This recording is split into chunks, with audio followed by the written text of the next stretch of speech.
Hola, bienvenidas y bienvenidos a esta exploración. Hoy nos metemos de lleno en un texto clave sobre cristología. Vamos a revisar algunas ideas centrales de cristología, persona y obra de Jesucristo. La meta es, intentar desentrañar qué dice sobre quién es Jesús y qué hizo según esta perspectiva teológica específica. Es un tema, nuclear para la fe cristiana, ¿no? Y aquí se presenta como la revelación del plan de Dios para redimirnos. Muy bien, empecemos a desglosar esto. El punto de partida es una idea algo compleja pero central, la doctrina de la unión hipostática. El material que tenemos la define como, la creencia de que Jesús es una sola persona. Ajá. Pero, y aquí lo interesante, con dos naturalezas completas, distintas, una divina y otra humana. Claro, es eso. Una persona, dos naturalezas. Parece una fórmula, pero es fundamental. Exacto, 1 más 1 igual a 1, casi. Bueno, primero hablemos de la deidad completa. Aquí el texto es muy claro, ¿verdad? Se apoya mucho en pasajes como el inicio del Evangelio de Juan. El famoso "en el principio era el verbo". Ese mismo. Y luego dice que el verbo era Dios. Y luego dice que el verbo se hizo carne. Una afirmación potente. Muy potente. Divinidad que existe desde siempre y luego toma forma humana. Y Pablo también, ¿no? Describe a Cristo como Dios manifestado en carne. Eso en 1 Timoteo. Y en Colosenses dice que en él habita corporalmente toda la plenitud de la deidad. O sea, la divinidad total parece ser la base de todo. Absolutamente. Y lo fascinante, cuando lees cómo lo argumenta la fuente, es entender el contexto, el porqué de esa precisión. Esto no salió de la nada, ¿eh? El Concilio de Calcedonia, por allá en el 451, es un momento clave que el texto como que da por sentado. ¿Cierto? Ahí se buscó, formalizar esta idea frente a muchos debates. Intentaron definirlo. Dos naturalezas sin confusión, sin cambio, sin división, sin separación.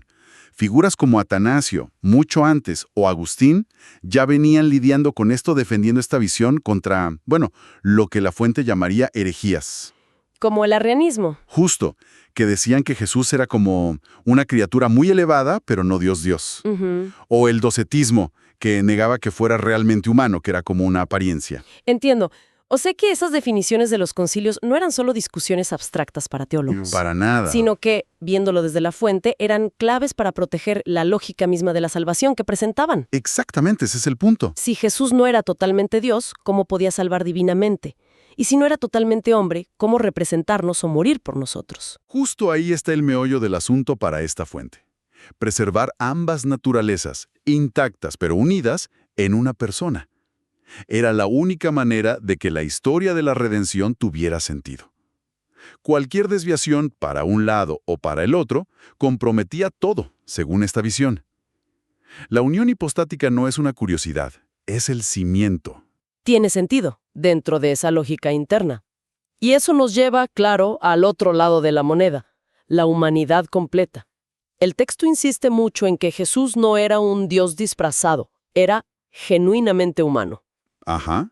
Y para probarlo usa ejemplos muy terrenales. Menciona su cansancio, ¿recuerdas? Cuando se sienta junto al pozo en Juan 4. Sí, el cansancio físico. O el hambre después de ayunar en el desierto, en Mateo 4. O sus emociones, ¿no? La tristeza que lo hizo llorar por Lázaro en Juan 11. Emociones profundas, humanas. Incluso su crecimiento, Lucas dice que Jesús crecía en sabiduría y en estatura, como cualquiera. Si hay un detalle ahí que la fuente recalca mucho, citando Hebreos 4:15, dice, fue tentado en todo según nuestra semejanza. Pero sin pecado. Esa frase es clave, ¿no? Clave. Afirma que compartió toda la experiencia humana, incluso ser vulnerable a la tentación, pero marca una diferencia radical. Él no pecó. Y no solo que no pecó en sus actos, sino que, en esta teología, su naturaleza misma estaba limpia de esa corrupción del pecado original que afectaría a todos los demás. Y esa humanidad, pero sin pecado, ¿qué papel juega en todo el esquema que describe la fuente? ¿Por qué es tan importante esa combinación específica? Es absolutamente vital desde esta perspectiva. Esa humanidad real es lo que le permite, según argumentan, actuar como nuestro sustituto, nuestro mediador perfecto. Ah, claro. Se cita a 1 Timoteo 2.5 que lo llama el único mediador entre Dios y los hombres, Jesucristo hombre. Subraya su humanidad como requisito para mediar. Y Hebreos 2, sobre todo los versículos 14 al 17, desarrolla mucho esa idea. Tuvo que ser de carne y sangre igual a nosotros en todo, para poder vencer a la muerte y ser un sumo sacerdote que entiende, que es fiel. O sea, su capacidad de representarnos ante Dios y, sobre todo, de ofrecerse como sacrificio por nosotros. Depende totalmente, en esta visión, de que compartió nuestra naturaleza humana, pero manteniendo esa pureza necesaria para ser aceptable ante Dios. Comprendo. La conexión es muy directa. Su humanidad lo califica para representar. Su impecabilidad lo califica para sacrificar. Es una lógica muy bien armada. Bueno, entonces ya tenemos perfilada esta figura única según la fuente. Una persona, dos naturalezas completas, íntegras. Siguiendo ese hilo, llegamos a la obra de Jesucristo. El material que analizamos la divide en dos fases muy claras: humillación y exaltación. Ajá, dos movimientos.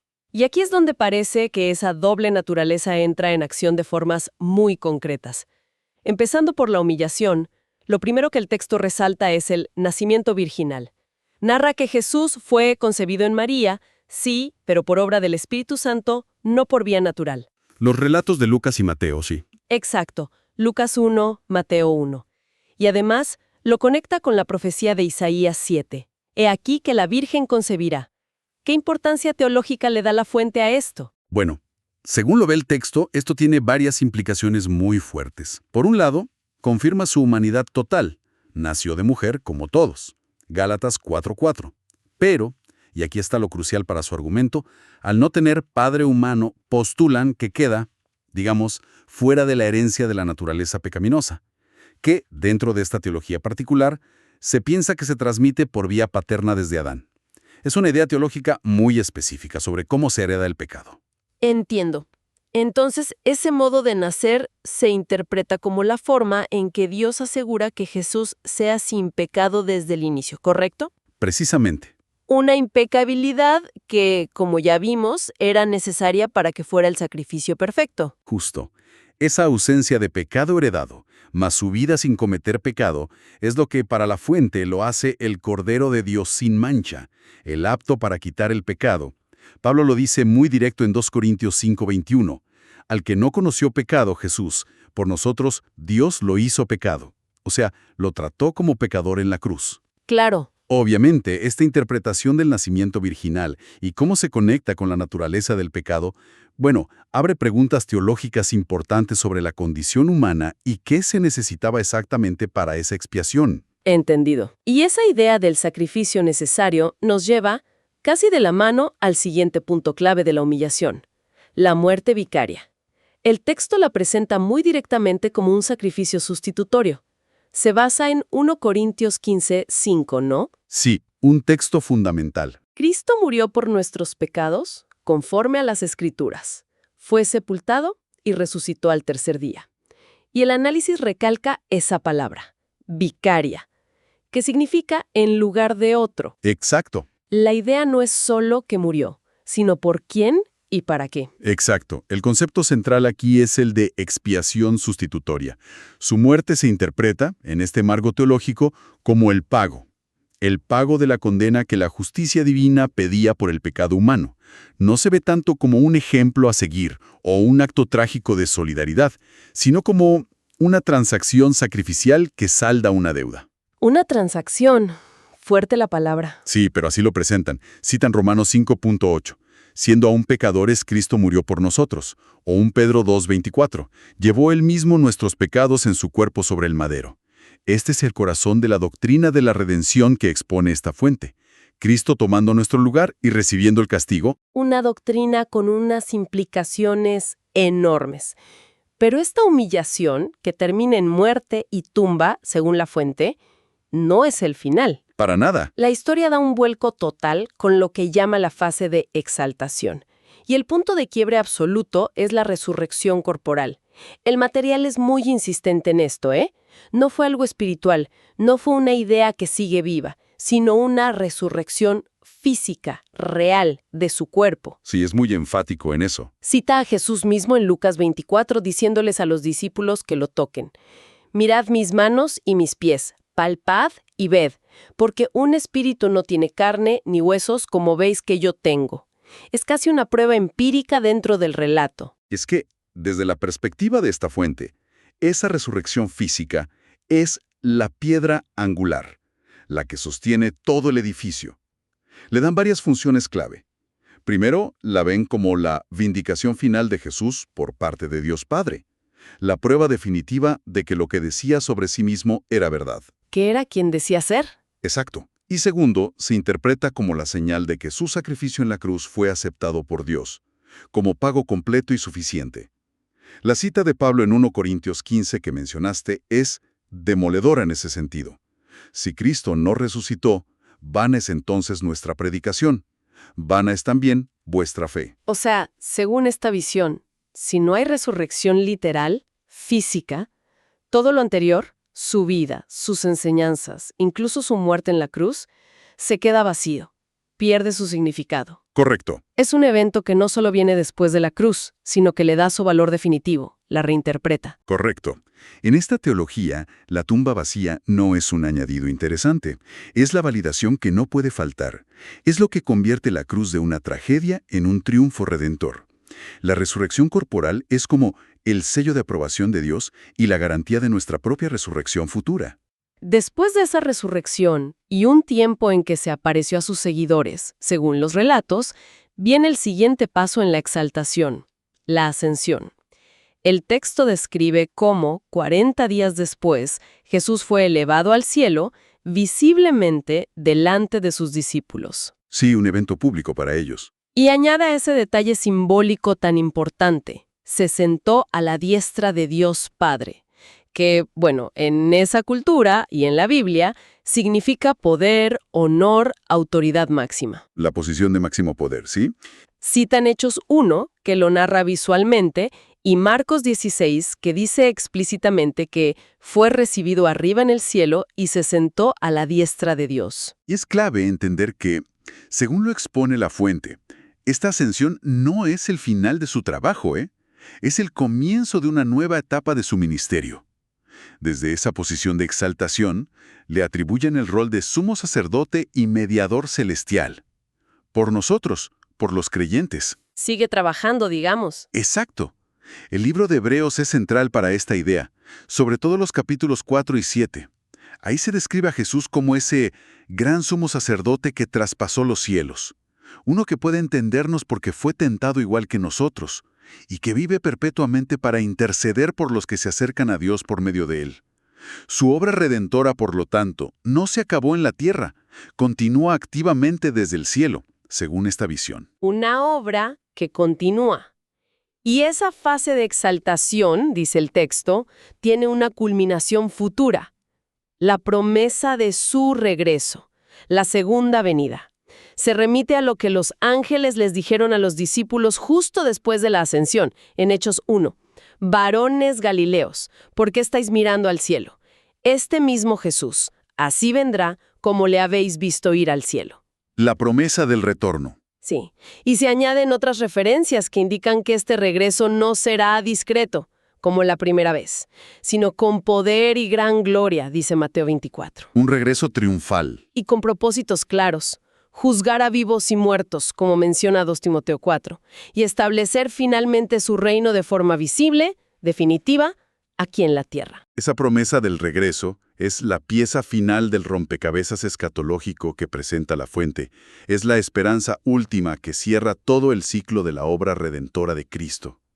Empieza con su humillación al encarnarse, pasa por el sacrificio, la victoria en la resurrección, la entronización en la ascensión, su trabajo actual de intercesión, y todo apunta hacia ese clímax futuro, su vuelta gloriosa para consumar el plan y establecer su reino eterno. Todo converge y encuentra su sentido final en esa expectativa. Entonces, recapitulando un poco lo que hemos visto en estos extractos, tenemos una cristología muy definida.